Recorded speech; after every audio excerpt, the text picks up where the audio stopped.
अंजलि, कहाँ पे है तू? मैं कब से तुझे फोन कर रहा हूँ, तू फोन भी नहीं उठा रही और घर पे भी तेरे ताला लगा हुआ है। वो भैया, रवि और मैं 5 स्टार होटल में बाहर खाना खाने आए थे। आप घर के बाहर खड़े हो? खाना खाने? पर अंजलि, आज तो मंडे है, रवि की छुट्टी तो संडे को होती है ना। मंडे है तो क्या हुआ भैया, बाहर खाना खाने नहीं आ सकते? भैया रवि तो मुझे बहुत प्यार करते हैं, वो तो मुझे रोज ही बाहर खाना खिलाने लेके आते हैं। कोई बात नहीं अंजलि, मैं ना तेरा घर के बाहर ही वेट करता हूँ, तू आजा जल्दी खाना खा के।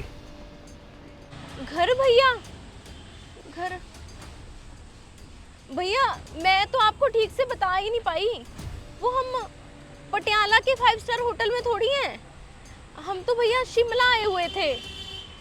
2-4 दिन बाद वापस आएंगे भैया, आप चिंता मत करो, वापस आके मैं आपसे मिलने आऊंगी ना। अंजलि, मुझे ऐसा क्यों लग रहा है कि तू मुझसे झूठ बोल रही है। झूठ? नहीं नहीं भैया, ये देखो ना, मेरी पसंद का मिक्स वेज, शाही पनीर, बटर रोटी सब कुछ मंगवा रखा है रवि ने। भैया आप मेरी चिंता मत किया करो, रवि तो मुझसे बहुत प्यार करते हैं। अंजलि,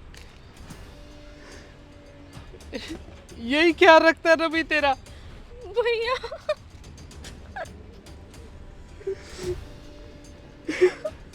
भैया मुझे माफ कर दो भैया, मैं आपको कुछ बता नहीं पाई। कुछ बताने की जरूरत नहीं है अंजलि, मुझे ना कल ही पता लग गया था। कल मेरे दोस्त का फोन आया था, उसने तुझे मंदिर के बाहर खाना खाते हुए देखा था, तो मैंने रवि को भी बहुत फ़ोन किए, उसने भी फ़ोन नहीं उठाया। मुझे तभी पता लग गया था कि कुछ भी ठीक नहीं है तेरे घर। अरे अंजलि, तू घर क्यों नहीं आई? घर आ जाती ना। कैसे बताती भैया आपको, रवि ने तो भैया शादी के 2 दिन बाद से ही मुझे परेशान करना शुरू कर दिया था। कभी गाड़ी चाहिए, कभी गोल्ड की चैन चाहिए, और बहुत हाथ उठाते थे मेरे ऊपर। और भैया मैं आपको कैसे बताती, क्योंकि मुझे पता था कि आपने मेरी शादी के लिए 5 सालों से पैसे जोड़ रखे थे। आपने अपनी हर जरूरत मार के, बढ़ चढ़ के मेरी शादी के ऊपर पैसा लगाया था, इसलिए भैया मैं आपको कुछ बता नहीं पाई। लेकिन भैया परसों जब मैंने न्यूज़ देखी ना कि जो वो दिल्ली की 2 लड़कियों ने, तब से भैया मैं डर गई थी कि कहीं मुझे भी वो सब कुछ करने के लिए कोई मजबूर ना कर दे। इसलिए भैया परसों रात को मैं अचानक ही घर छोड़ के आ गई थी।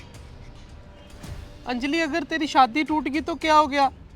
अरे मायका भी तो तेरा घर है, तुझे वहाँ आना चाहिए था। आजकल तो अंजलि, अगर शादी टूटती है ना तो लोग अपनी बेटियों को ढोल नगारों के साथ घर ले आते हैं वापस, लेकिन वो अपनी बेटी बहन की अर्थी उठती नहीं देख सकते। चल मेरी बहन, तू घर चल, वो भी तेरा अपना घर है।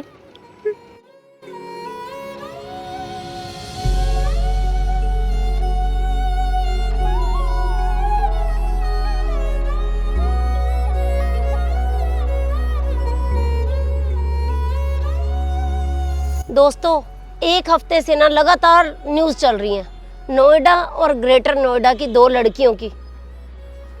आपको पता ही है कि उनके साथ क्या हुआ है। अभी तक सच्चाई तो सामने नहीं आई है, परंतु कहीं ना कहीं उनको इतना ज़्यादा मजबूर तो किया गया ना कि वो अपनी ज़िंदगी छोड़ दें। तो दोस्तों, अब ना समय आ गया है समाज में दहेज के खिलाफ, ये ससुराल वाले जो परेशान करते हैं उसके खिलाफ बोलने का। और मैंने 3-4 दिन पहले ना कुछ बातें सुनी हैं सोशल मीडिया पे, जिसमें ना एक छोटी सी कहानी सुनाई गई है कि चीन के अंदर ना अंडे से जब चूजा निकलता है ना, उसे लकड़ी के छोटे से बॉक्स के अंदर बंद कर देते हैं, उसे खूब काजू बादाम खिलाए जाते हैं। जैसे ही वो थोड़ा सा मोटा हो जाता है तो उसे उससे बड़े बक्से में रख देते हैं, फिर उसे खिलाया पिलाया जाता है। जब वो थोड़ा सा और बड़ा हो जाता है तो उसे और बड़े बक्से में डाल दिया जाता है, फिर उसे काजू बादाम खिलाए जाते हैं। वो हिल नहीं सकता, उस बक्से के अंदर झूल नहीं सकता, और जैसे ही बस वो रेडी हो जाता है, चिकन बन जाता है, तो बड़े स्वाद से लोग उसे खाते हैं और उसमें कहा जाता है कि हड्डी नहीं होती। तो जो दोस्तों हमारे समाज की लड़कियां हैं ना, हमने उनको भी रीढ़ की हड्डी के बिना का बना रखा है। बस बाहर नहीं अकेले निकलना, डर के रहना है।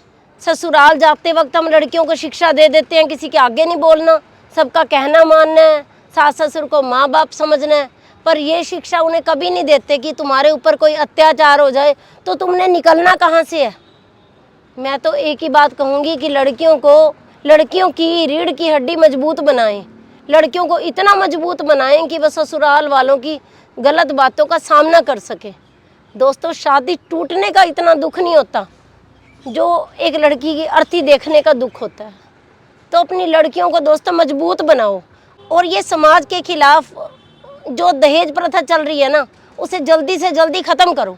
मेरे हिसाब से तो दहेज की चीज़ों का ना एक कलर ही अलग कर देना चाहिए सरकार को, कि ताकि उसे लोग गंदे नज़रिए से देखें कि कोई ऑरेंज कलर की या गोल्डन कलर की गाड़ी में जा रहा है तो ये उसे दहेज में मिली है, लोग उसका मजाक उड़ाएं।